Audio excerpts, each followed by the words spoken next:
Hello YouTube, this is Morgan, Airspeed Prime here with my next Avatar video.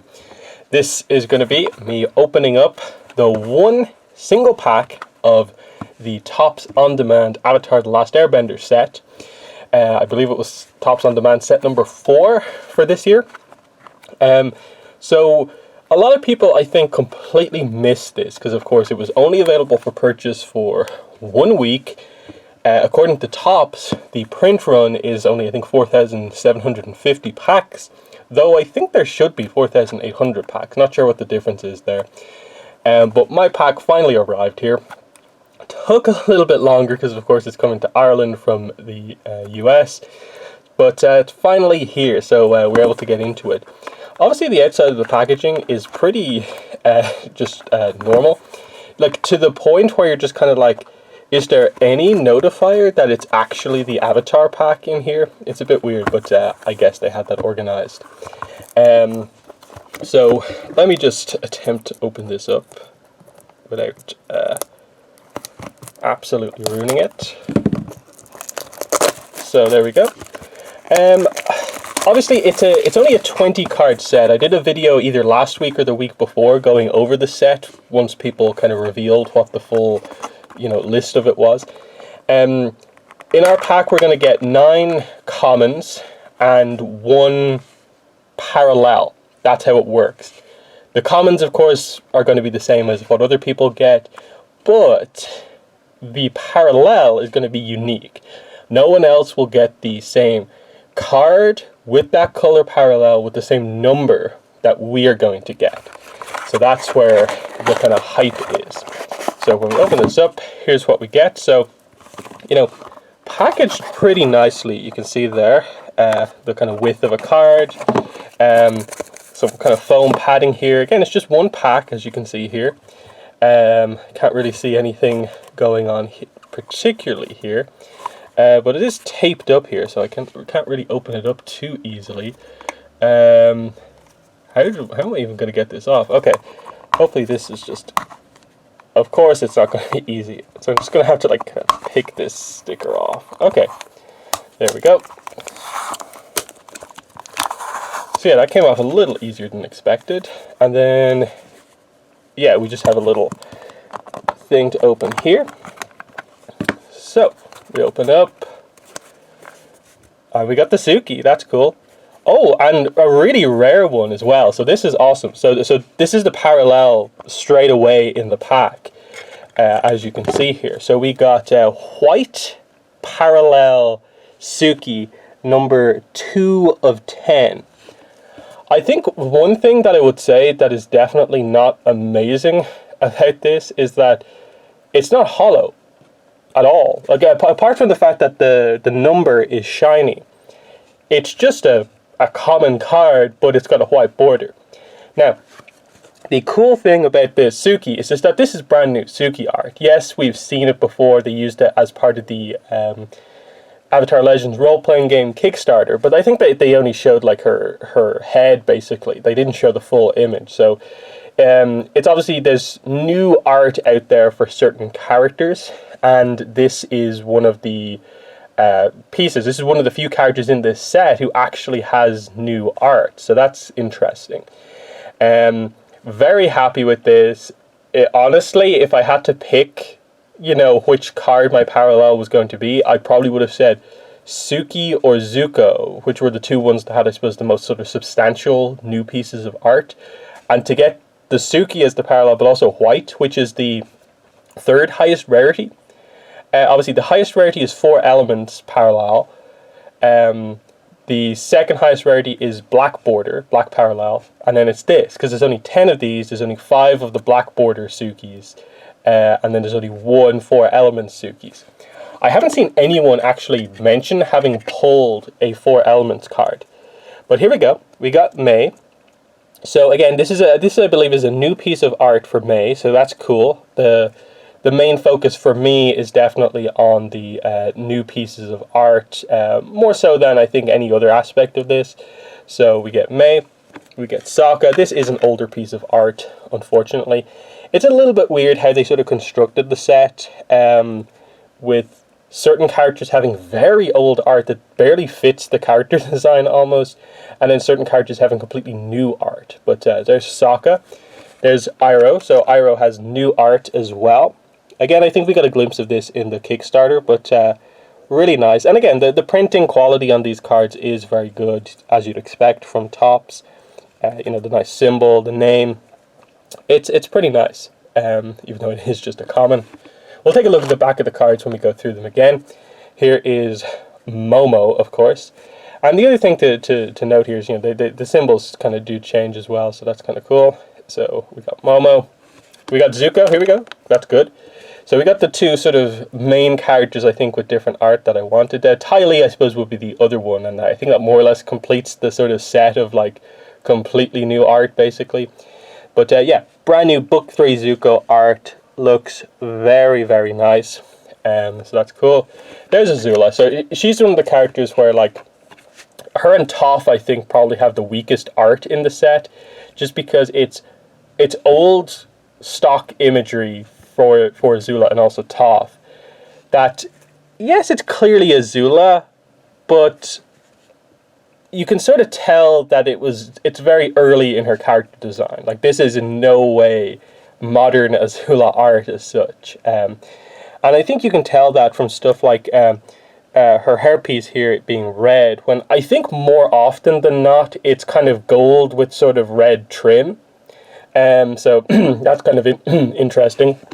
So we get the Aang, so that's cool. And you can see he's an avatar, so he's got 4 elements here. Aang on the air scooter, very nice. There we go, Ty Lee. So we got the new art for Ty Lee as well. So this pack has definitely met expectations in terms of, wow, did I get pretty much everything I wanted out of the set? I kind of think so, nearly. But yeah, brand new art here. They knew what they were doing with this one, of course. So yeah, cool to see Ty Lee. And again, you can see she's a non-bender, so she gets the sort of Fire Nation symbol rather than the Fire Bending symbol. Again, the difference being that versus that, which is kind of cool. So there's Ty Lee, and then last but not least, Boomy. So again, this is one of those pieces of art where, like, the style feels very different than all the other stuff, so I'm not really sure if it is new art or not. But I don't remember having really seen this one before, so I think it might be new art for Boomy, but I might be misremembering where this one actually comes from. So yeah, very, very cool. Very happy with these pulls overall. So again, let's kind of go through them with the back. So you can see Suki here. I suppose it's got these official character descriptions on them as well. This is card number 10 in the set of 20. And of course, like I said before, I got number 2 of 10 of the white bordered Sukis. Suki leads the Kyoshi Warriors, an elite order of well-trained and disciplined female fighters from Kyoshi Island. She's incredibly passionate about defending her island from the Fire Nation, so much so she even mistakenly took Aang and his friends for Fire Nation spies. However, she is equally forgiving and fair. Before long, she released and befriended them. Okay, that makes sense. So yeah, I guess I'll put these in card sleeves, assuming they fit. I think these are the right size. Yeah. Whoops. There we go. Suki. So, we got May, of course. She's card number 18. May, the knife-throwing ally of Azula, is one of the fiercest and dangerous non-benders in the Fire Nation's arsenal. She, along with Azula and Ty Lee, graduated from the Royal Fire Academy for Girls, which is an exceptionally prestigious school for the Fire Nation's elite daughters. She's stern and serious, and seems to always be one step ahead of those around her. Pretty cool. It's one of those sets where I'm surprised that Topps aren't just doing a mass release Avatar set, because it would do very well. Even if there's the whole factor of like, oh, but it's like a 15 plus year old show, That would be a bit weird to release suddenly, but Avatar is having a massive resurgence at this point in time. I don't think if you saw, starter sets with like a folder and multiple packs, tins with Avatar cards, I don't think that would really be a problem. I don't think it would do poorly. I think that everything Avatar feels somewhat collectible here, and I think you can tell by how crazy people are going with a lot of the pricing on these cards, that there is definitely Avatar hype going on, that even the collectibles craze here in this, pretty manufactured scarcity of this set, it's still going quite crazy in that if you look on eBay, you'll see people with like a black border parallel trying to sell it for like $1,000, like 1,500. You'll see people trying to sell like commons for like 10, 15.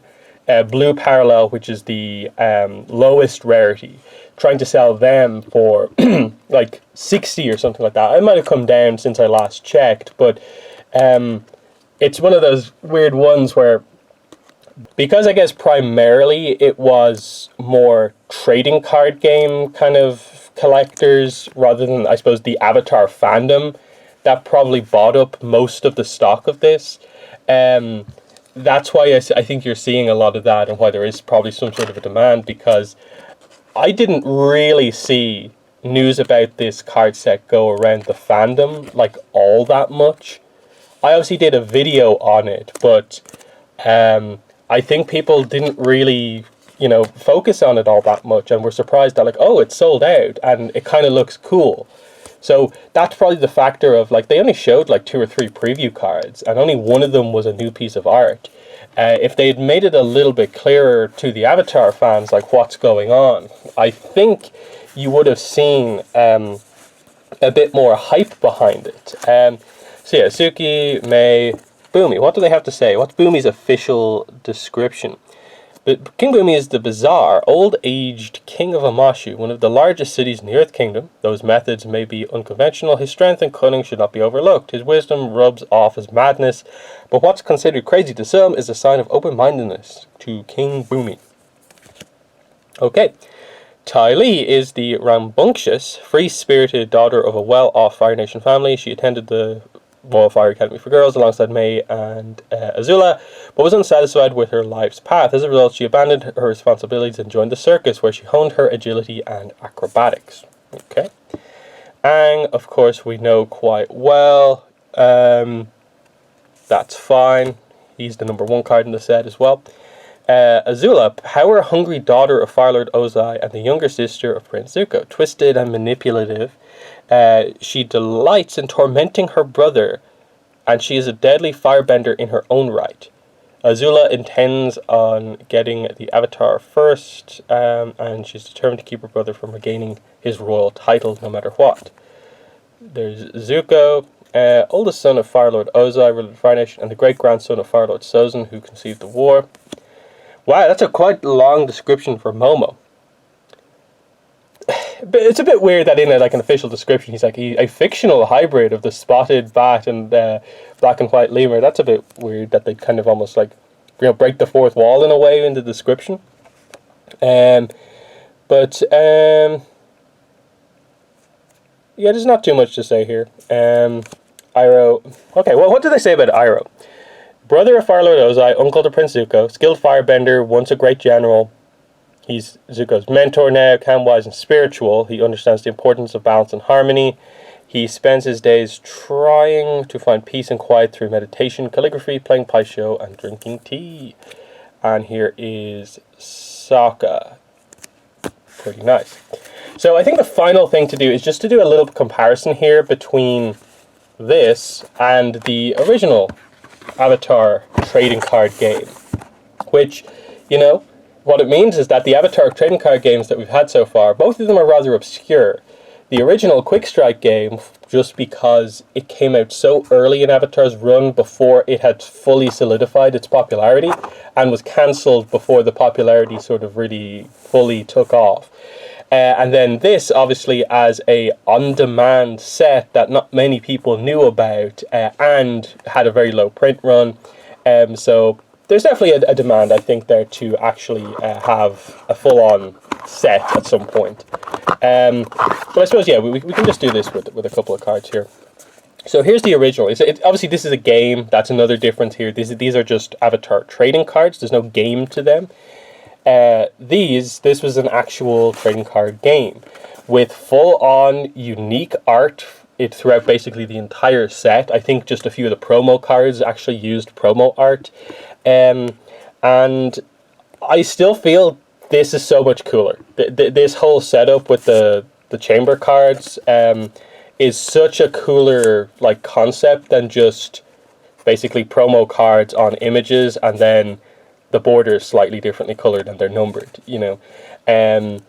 Obviously, these are kind of somewhat valuable just because, again, it's sort of rare to find sort of unopened stuff, especially after the popularity kind of increase.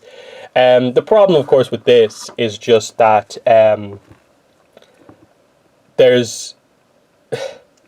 they only did the very start of book 1. And by that I mean barely anything goes past like episode like 11 or 12.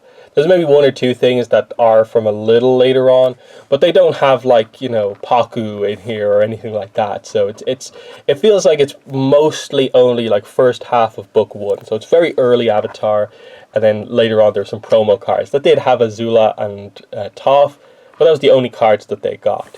So, you know, there's that kind of going on. It's kind of cool. But yeah, that's that.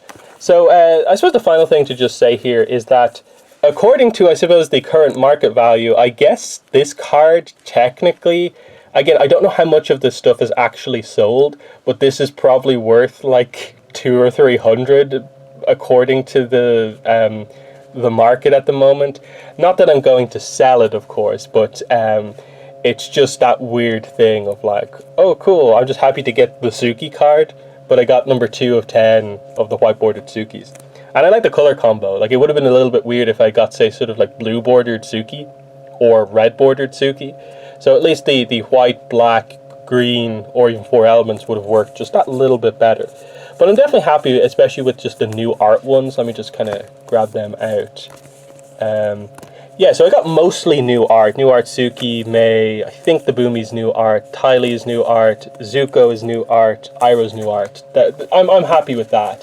And then the other ones aren't too bad. Momo, happy with this Aang. And then the Azula perhaps is maybe the only disappointing one just because it's a really, really stock piece of art. And then I have this to hold some other cards in, which is kind of cool. So yeah, it's one of those ones, like, keep an eye out if Topps do decide to do another Avatar set. I can definitely see them doing that just because they didn't cover every character here. There's no, like, Aang in his book 3 outfit. There's no Katara in her book 3 outfit here. So it's kind of weird the way they did it. Like, Zuko has a book 1 design and a book 3 design card. There's some Team Avatar cards in here, Jet's in here. I can definitely see a demand for them to do more. We'll see what they do. But I do think the main takeaway here is it's probably less that these are super valuable because it's such a well-designed set, and more that it's just, you know, very much forced scarcity. That's why this is worth money. But it highlights that there is a demand in the fandom at this point to get an Avatar trading card game of some sort. And I think that would be super cool if they designed one that actually had its own unique mechanics rather than just making Avatar in the system of Quick Strike. So that's all I want to say here. So in the comments, let me know, did you buy any packs of the Topps On Demand set? If so, what did you get? And what did you think of what I got in my pack? The Suki, of course. But that has been the video. Thanks for watching, and bye.